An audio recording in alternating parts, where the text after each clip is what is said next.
Graça e paz, povo de Deus. Tudo bem? Estou passando aqui para compartilhar uma mensagem da Palavra de Deus. E antes eu quero refletir com você. Por que nós duvidamos? Por que o ser humano duvida? A Palavra de Deus traz resposta para esse questionamento. E a Palavra de Deus diz assim, em Romanos capítulo 10, versículo de número 17, que a fé vem pelo ouvir e ouvir a Palavra de Deus. E o que é fé? Fé é contrário à dúvida. Exatamente. Quando eu escuto, ouço a voz de Deus, a dúvida é eliminada. E por que muitas vezes eu não consigo ouvir a voz de Deus? Porque eu não medito na sua palavra. Quando eu medito na palavra de Deus, a voz dele vem para o meu coração. E quando essa fé vem através da palavra, a dúvida vai embora. O grande problema meu e seu é que muitas vezes nós escutamos muitas vozes, menos a voz do Eterno, menos a voz do Pai, menos a voz do Criador. Por isso que Jesus disse assim, as minhas ovelhas ouvem a minha voz. E aí eu te pergunto, você está com dúvida? Se esse trabalho vai dar certo? Se esse relacionamento vai dar certo? Se esse ministério vai dar certo? Você tem ouvido a voz de Deus? Ou você tem ouvido a voz da dúvida, do medo? Porque essas vozes, medo e dúvida, roubam, minam a nossa fé. E é por isso que eu e você precisamos ouvir a voz de Deus. Quer ver só um exemplo?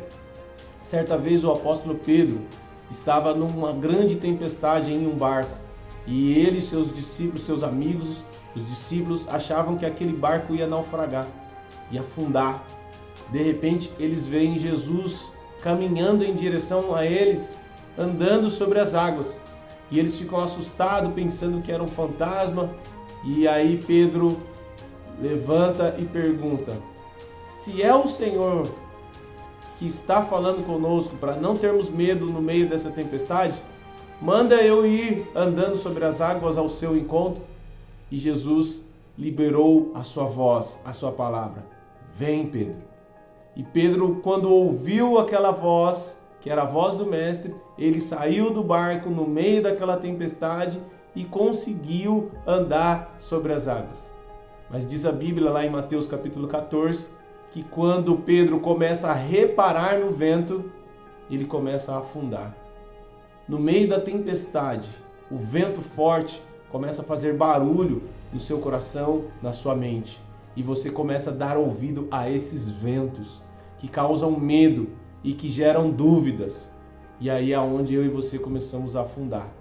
Então, por que nós duvidamos? Porque nós ouvimos vozes que não é a voz de Deus. E toda vez que eu ouço a voz de Deus, a fé vem pelo ouvir e ouvir a palavra de Deus. Vamos orar? Pai, em nome de Jesus, pelo poder do Teu Espírito Santo, eu oro por esse meu irmão, por essa minha irmã que está acompanhando este vídeo. Que o Senhor venha tirar o medo do nosso coração, a dúvida do nosso coração. Que essa pessoa hoje venha tomar as decisões que venham alegrar o teu coração, decisões pautadas em fé, em certeza de que o Senhor não nos deixará afundar em meio às tempestades, em meio aos vendavais, porque o Senhor é a nossa força, o Senhor é a nossa alegria. Não vai ter medo, não vai ter dúvida que vai nos separar do teu amor. E eu te louvo em nome de Jesus Cristo, pelo poder do teu Espírito Santo. Amém. E glórias a Deus. Deus te abençoe, meu irmão. E até mais no Anote Aí. E para você que ficou até aqui, eu te agradeço e quero que você compartilhe, se fez sentido para você, deixe o seu like, siga a gente para mais vídeos como esse e anota aí. Deus te abençoe. Até mais.